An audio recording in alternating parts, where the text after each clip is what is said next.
Victor Wembanyama is out for the season with deep vein thrombosis in his right shoulder. He is out for the remainder of the 2024-25 season. Here's what it means for the short term and the long term. In the immediate short term, Victor Wembanyama is no longer eligible for awards. Jaren Jackson Jr. and Evan Mobley skyrocket to the favorite to win Defensive Player of the Year, and Victor was looking like a total lock. This season, in 46 games, he was averaging nearly 4 blocks, over a steal per game. The Spurs were about 5 to 6 points better defensively with him on the floor versus off the floor. Teams shot 6% worse in the restricted area merely when Victor was on the court, never mind when he was actually near the basket. He's blocked 22 jumpers from 3 and mid-range this year. That's the most in the NBA. He was a lock. He's a lock for Defensive Player of the Year, but now Jaren Jackson Jr., Evan Mobley, likely the favorites to win it. And if you're looking for a sleeper, Lou Dort from OKC plus 1,400 right now on BetMGM. Maybe he's more of a Marcus Smart team representative style winner. And for the Spurs, 23 and 29 on the year despite Victor's improvements this year. In his 46 games, 24 points per game, 11 boards, nearly 4 assists, and as I mentioned, also nearly 4 blocks per game. Victor's been unbelievable. He's going to be a first-team All-NBA guy, but the Spurs as a unit collectively have not been great. They have the 10th best lottery odds as of now. So for San Antonio, it's obviously disappointing Victor's out for the season.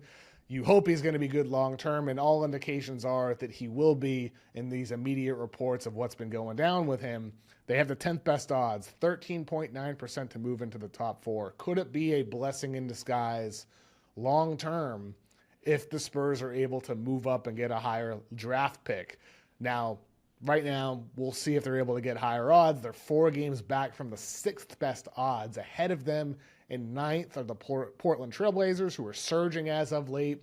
In 8th, the Bulls, they're starting to drop some games after their deadline moves. Maybe they're beginning their tank. The Nets in 7th have won 3 in a row, so we'll see how they operate after the All-Star break. And then in 6th place, the Sixers, who knows? Who knows with Philly? They lost 5 in a row heading into the break, but Joel Embiid should be playing games in the second half of the year. We'll see how things manifest for them. But bottom line is the Spurs are about 4 back right now from the 6th best odds, and the odds increase about 6% to get a top 4 pick. So the 6th best odds come with a 37.2% chance of getting into the top 4. That's nearly triple their current 13.9% in the 10th spot.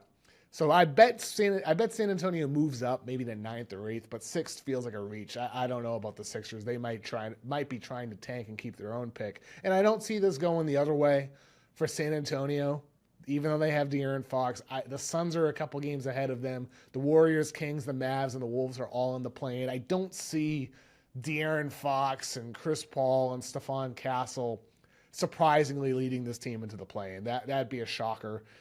Even though so far the Spurs have played well in their minutes prior to the All-Star break, without Victor on the floor and with Fox on, they've outscored their opponents by 17 points in 58 minutes. It's too small of a sample size, and it's been mostly against bench units as well. So for San Antonio, I'd expect we're going to see them as a lock in the lottery, and maybe that leads to a great reward that helps Victor in the years to come. And that's the big hope here. Hopefully, this is just an isolated incident for Victor Wembanyama.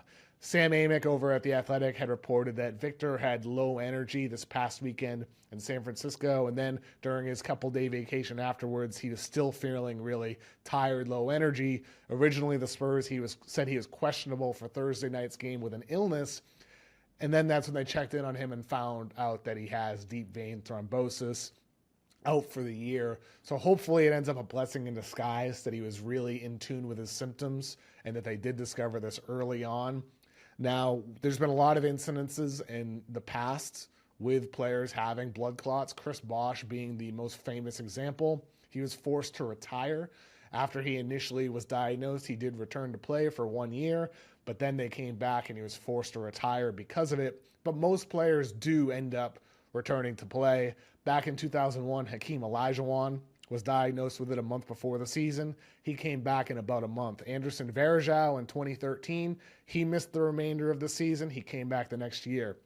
Mira Tatelovic Happened in 2015 for him. He missed the final 3 months of the 14-15 season, came back.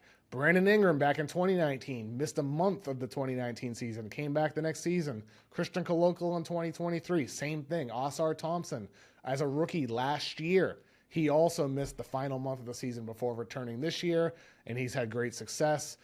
Hopefully Victor's able to come back in October, start of next season, with De'Aaron Fox and Stephon Castle and whoever they draft this year, whoever they acquire during the offseason, and this becomes just a distant memory for Victor and the Spurs.